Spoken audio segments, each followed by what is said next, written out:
as a man, one of the best things you can do is get in shape, because if you're in shape, people respect you more, you respect yourself more, you're more attractive to the opposite sex, and everything comes as a downstream from you being able to take care of yourself in the way that you present yourself to the world.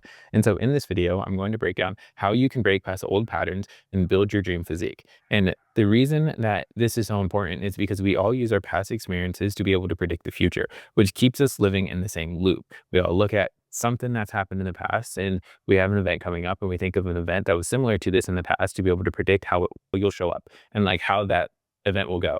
And so this is why most people get stuck in the same pattern of starting and stopping their workout programs, which prevents them from being able to stick to something long enough to see a result. And so in this video, I'm going to reveal the curtain and or pull back the curtain and show you exactly how you can do that, because for the longest time, fitness coaches and personal trainers have been hiding this information from you so that you can continue to rely on them to be able to achieve your fitness goals, because they can quote unquote keep you accountable. But when you learn how to keep yourself accountable and you learn how to shift the way that you've been showing up within your reality, becoming the version of you that can get into your dream physique is easy. And so that's the thing, because coaches know if they continue to get you to focus on the tactics and telling you that, like, oh, you need my specific workout program compared to somebody else's, then what it'll do is it'll distract you from the core thing that you actually need to be able to master if you want to get in shape and remain in shape for the rest of your life. And so in this video, again, I'm going to share with you all of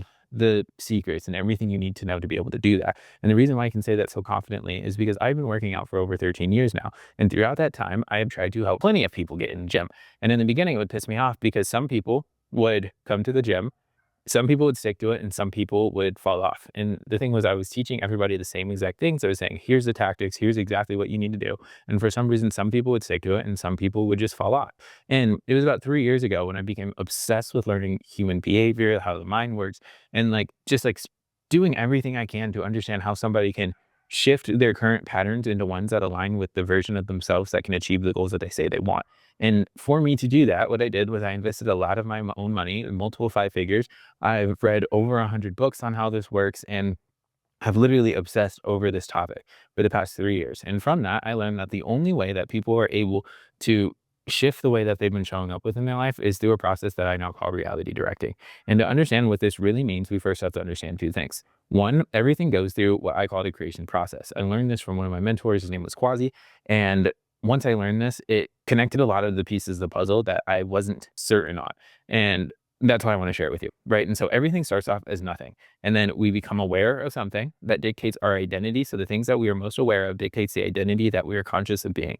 And that identity builds what we call a paradigm, or a lens that we see everything that happens within our reality through. And so you'll receive a sense from your five senses, and it'll go through that paradigm. And based on your identity, it will dictate how that paradigm sees that event that is occurring. And based on that, it'll cause a thought or a feeling, because for you to take an action, you have to first think of it. And like, for you to even raise your hand, you have to first think of me raising my hand. So like, if you did it, you first thought like, raise my hand. It wasn't just like something that does it by itself. You have to consciously think of doing that, or you can consciously or unconsciously think of doing it, but you have to first think of it for you to take an action, which is the last part of this ladder. And so the reality you experience is based strictly on that which you are aware of. And so by changing the things that you're aware of, you change the reality that you're experiencing. And to give you a practical example of this, if you're somebody who continuously tells yourself that like going to the gym is hard, that you don't have enough time within your schedule to fit in the gym, that people look at you funny when you go to the gym, or whatever the hell you tell yourself, you become aware of that reality, and it dictates your identity, because now you say like, oh, that isn't for me. Like, for other people, that is for them, but this isn't me. I'm somebody who does not go to the gym. I'm someone who skips the gym. I'm someone who's scared of the gym. And that dictates your identity. And so once you hold on to that identity, it creates a lens that you see the world through. So if I say, let's go work out, and you hold that identity, you're going to be like, no, you're going to get nervous, you're going to feel shivers up your spine, and you're going to say, no, that's not it. And so you're going to have a thought that says, I don't go to the gym, and you're not going to go to the gym with me. You're not going to take that action. But if we change what you are aware of into the things and the reasons as to why you want to get in shape, and you start thinking of, oh, I want to go to the gym because it'll make me be able to show up better for the people around me. I want to go to the gym because it'll make me respect myself more when I look in the mirror. I want to go to the gym because it will help me get a girlfriend, or whatever the hell you're trying to do. And based on that awareness, you are going to say, I am somebody who goes to the gym. And then your paradigm is going to say, okay, well, let's make this happen. Like, every time I see going to the gym, I believe that I am someone that shows up. And then you're going to tell yourself that, and you're going to start taking those actions. So essentially what I'm trying to say is the things that you are aware of dictates the identity that you are conscious of holding, and that identity dictates literally everything else. And so by changing the things you choose to pay attention to, you change the identity and everything else follows. This is because of something that you learn within sales. Whenever you hop on a sales call, there's this thing called frame control, and whoever's holding the frame control dictates the call.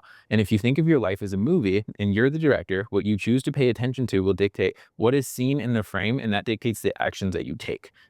And so this is because for you to become aware of something, you must receive a stimulus through your five senses and then process it through your reality filter. And what the reality filter is there's a two-part process to this. You receive a stimulus through your five senses, and it goes through this first process right here, which is essentially you receive the stimulus and then you use cognition to understand what it is. So for this example, it says dog barks, and your cognition goes, okay, that's sound, not taste. And you recognize it and you say, okay, I know that sound. It's a dog barking, not a bird chirping. And then you have an initial reaction of either pain or pleasure, and that reaction is based on your previous responses that you've had to that specific stimulus in the past. And so that's how patterns are created. And to go even deeper on what happens within that reaction aspect of it, so of course you have the stimulus and then you realize what it is, and you get to the reaction aspect of it. All of this part is unconscious. The only conscious part is your response. And so this is what happens whenever it goes through this process, if we really put a magnifying glass to it. So once it recognizes what it is, your reaction is going to essentially be whatever pops up after it goes through that paradigm that you have. And that'll trigger a thought. That will be essentially like your response, the trigger, I guess you can say. And based on that thought, you will have a hypothesis or a belief as to how this impacts who you are or how you should interact with the world, because that's all beliefs are. They're just a navigating system that you have created within your mind to be able to help you navigate throughout this world. And based on that belief, you're going to trigger your reticular activating system, which is essentially a magnifying glass that will go back and look for previous experiences or things within your current reality to be able to prove this belief to be true. Once it gathers enough information, then you will start to form a conviction and you'll take actions out of that conviction. And so to give you an example of this, right? Like let's say in the past you have been bad at talking to girls. You will see or you'll hear or whatever the hell it is that will trigger that stimulus, a female that you find attractive. And then you will recognize whatever it is. And then that initial reaction will come after it passes through your paradigm. So if your identity is somebody who does not believe that they are good at communicating with women, what will happen is you'll trigger a thought that confirms that. And you'll say, oh no, I'm not good at talking to women. And you'll start to form a belief around that. Then your brain will look for previous experiences where this is true. And what it'll do is it will start to form a conviction. So you may walk up to that girl and you'll start acting very awkward. They'll start to shake. Your voice will crack. And it's all because everything started from your identity. But we always skip that, and people will tell you that you have to focus on the action. And that's literally the outside of the onion. You're skipping the root. You're not getting to the core of the problem. So even if you're able to trick yourself to start taking action, you're going to do it from 90% of your effort, because the other 10% is going to pull you back. And then slowly that's going to start pushing the other side of the scale to where it's 50-50 now. And then you're just eventually going to stop. That's essentially what happens whenever people start going to the gym and they try and change their actions, but they don't try and level up their identity within the process.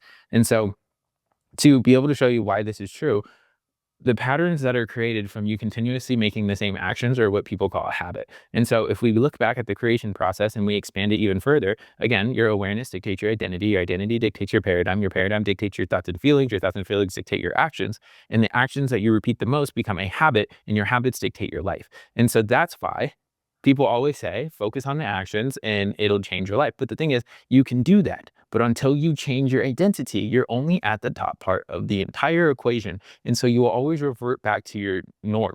People will not raise to the level of their goals. They'll fall to the level of their identity. That's why for everyone who comes through my shift protocol, what we do is we start at the identity level instead of focusing only on the actions they have to take to be able to build that physique. Because once you shift the character, you shift the outcome. And so for you to be able to do this yourself, the shift protocol is a 3-step process that I teach all my clients. And so for me to give you a, I guess, framework that you can follow, it essentially goes like this: creation, coordination, and installation. The first thing you have to do is get crystal clear on the reality and the version of you that you want to create. You have to understand exactly why you want to get in shape. You have to understand exactly what you want to do within the gym. You have to be like, okay, I want to put on this amount of muscle. I want to lose this amount of fat. Why? Because it'll help me become this version. You have to be crystal clear on not only the who you have to become, but the why you want to become that version of you, because that's going to be the thing that gets you started. Motivation gets you started, but being able to consistently show up is the thing that gets you there. And that's where the shift in your identity comes from. And so the next part of this process is coordination, which is where you use triggers to remind yourself to coordinate with that version of you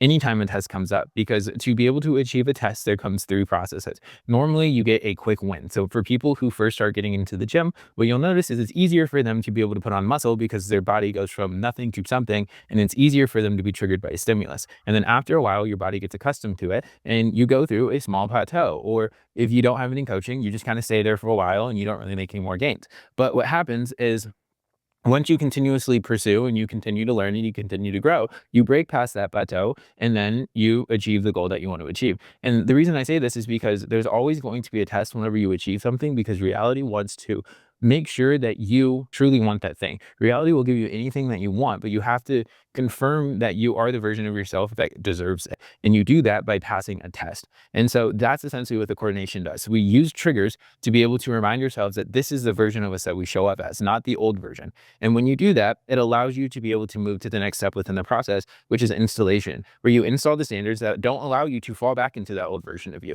Because once you pass the test, you will get to see what you're truly capable of. And then whenever you operate at that standard for a long enough time, you don't let yourself fall past it, because now you know what you're capable of. And it feels almost disgusting for you to be able to get back into that previous version of you that's been limited and all those things. And so that is the protocol that I take all my clients through. And if you want to learn more information about it, all you have to do is message me on Instagram and just send me protocol, and I'll reach out to you and see if it's something that I can be able to send you more information, whether that's sending you more worksheets so that you can be able to really dig deep into this and understand what this would look like for you. Or even if it's coaching, I'd be able to help you out with not only the fitness aspect of it, but also being able to direct your reality by shifting the character and helping you install the standards that you need to be able to show up for yourself the way that you want to. And so that's the video for today. If you have any questions, leave them down in the comments or message me on Instagram. I respond to all of those. And I appreciate you. I'll talk to you in the next one.